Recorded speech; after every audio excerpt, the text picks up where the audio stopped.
Hi, thank you for visiting Varian. Subs and likes to support the channel, and now finally I get to talk about one game that I've bought for a long time. And it could be one of the game that I kinda regret, but let's just hear me out for now. This is Palworld, a surprisingly engaging yet flawed creature collecting survival adventure. Yeah, that's a full mouthful right there. Palworld has burst onto the scene, offering a unique blend of survival, crafting, and creature collection that has surprisingly captivated even those typically averse to the survival genre. That is me. Initially, the core gameplay loop of exploring, capturing pals, building bases, and crafting tools proved undeniably engaging. There is certain thrill in venturing out into the world, encountering diverse creatures, and strategically adding them to your team or assigning them tasks within your burgeoning settlement. Now, this is my character. This was on live stream, and at the time, this was very early of the Palworld release, and it was kind of buggy. It was I think I was trying multiplayer, and it doesn't always work because of my connection or one way or the other, maybe other people's connection. I'm not sure. You can write down in the comment section down below if you have any explanation about this. Actually, I'm not that great in tech apparently. One notable aspect is that the fundamental enjoyment of Palworld seems to transcend its somewhat generic animation style. This is my opinion. Feel free to speak yours.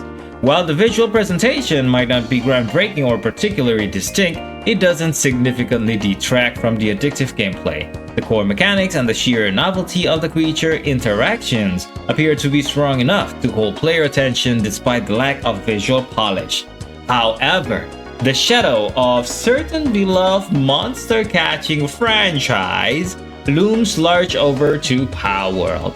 The undeniably similarities to Pokemon have undoubtedly created a significant hurdle for the developers, attracting both attention and criticism.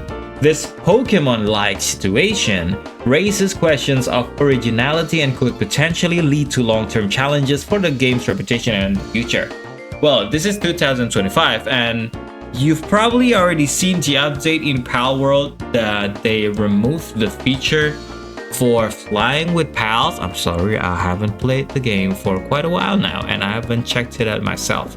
A more significant drawback for many, including this reviewer, is the distinct lack of a compelling narrative backbone.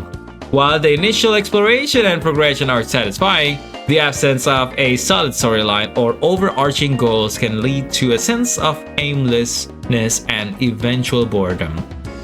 Without a narrative to drive the experience, the gameplay loop, however initially engaging, can become repetitive and lose its luster over time. Well, as you know, or if you haven't tried Palworld at all, I mean, there are guns in the game, there are melee weapons, there are lots of pals and these type of enemies that are like Team Rockets, if I'm not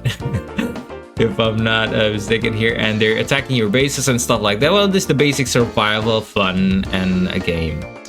Well, on a more positive note, the multiplayer functionality offers a significant boost to the enjoyment, allowing players to collaborate, explore, and tackle challenges together. However, the quality of this experience is heavily contingent on the stability of individual internet connections.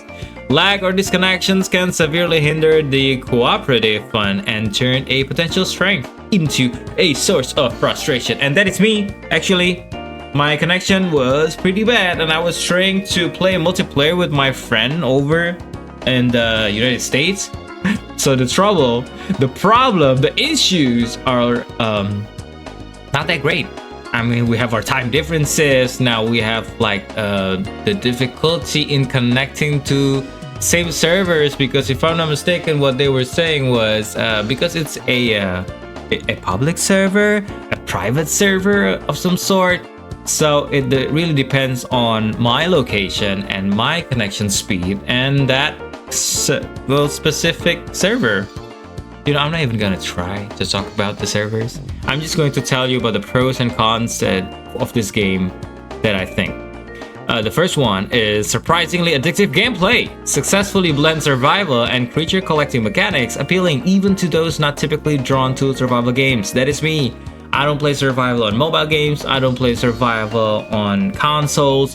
And I really don't want to work in gaming. I mean, I've already done lots of work outside of gaming. I don't want to work anymore.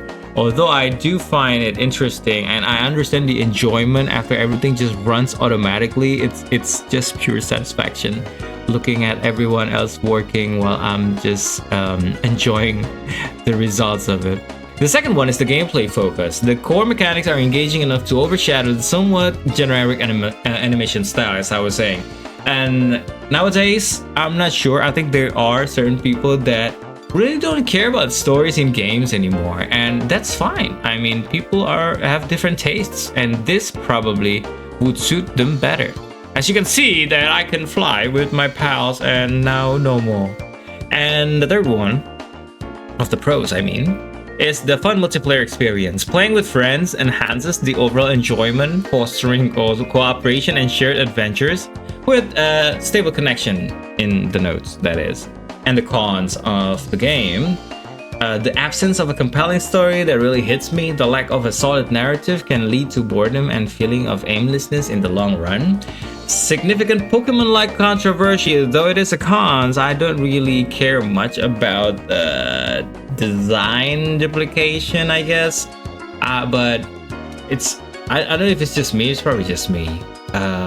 Arts, design, and IP nowadays, 2025, it's kind of difficult to differentiate, right?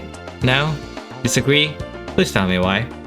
Anyway, multiplayer connection dependency is also one of the cons that I put here. The quality of the multiplayer experience is heavily reliant on a stable internet connection. So yeah, not so great for us living down here in Indonesia. Even though I could have been paying just more money to get better connection, but for a specific game that I just want to try out the multiplayer feature, no thanks. So what I'm saying in a complete summary is this: Palworld offers a unique and initially captivating experience that successfully merges survival and creature collecting elements. Its core gameplay loop proves surprisingly addictive, even for those new to the survival genre like me. However, the game is significantly hampered by the lack of a compelling narrative and the undeniable similarities to Pokemon, which cast a long shadow over its originality and future. While multiplayer can be a significant highlight, its enjoyment is heavily dependent on a stable internet connection. At least I was experiencing this. Ultimately, Palworld presents an intriguing and potentially addictive experience, but its long-term appeal and success will likely depend on addressing its narrative shortcomings and navigating the ongoing controversy surrounding its creature design. So yeah, while you enjoying my stuttering gameplay here, I just want to say it's in general, it's a good game. It's a fun game. I mean, I had fun playing this game, although it is considered one of my regrettable purchases just because it's not up to my taste completely. Anyway, thank you for visiting Variant. Subs and like to support the channel, and leave a comment if you disagree with some of the things I say, and I appreciate you very much. Thank you.